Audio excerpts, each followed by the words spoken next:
Sensibiliser la jeune fille sur et comment pallier les difficultés qu'elles font face quotidiennement et comment parvenir à obtenir des meilleurs résultats scolaires tout en étant entreprenante. Cette question a été largement débattue par le mouvement féministe, l'appel des 1001, dans le cadre d'une caravane interétablissement qui a eu pour point de départ le lycée Jean-Baptiste Aubin-Touré de Siban, qui pour la circonstance a revêtu d'ailleurs ses plus beaux habits, les principales concernées étant la jeune féminine, d'où la thématique retenue « Jeune fille, prépare ton avenir ».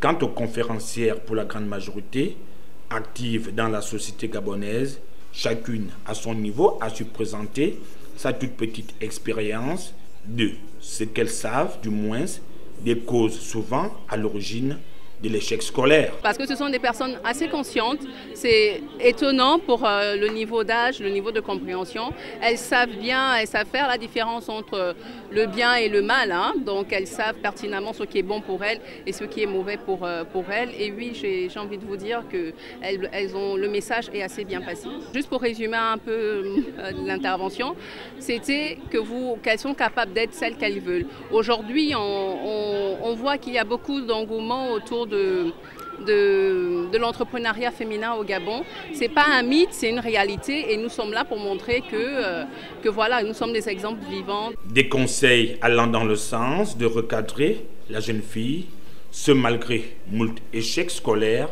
dus aux conséquences des grossesses précoces, comment parvenir à surmonter ces désagréments et trouver des solutions.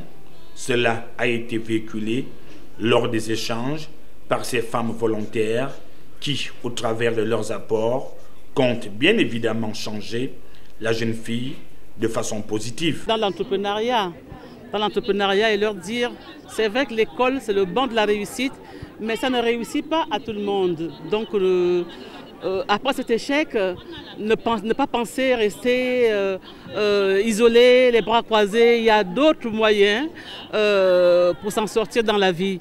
Donc j'ai fait mon témoignage comme d'habitude en espérant que le message va passer.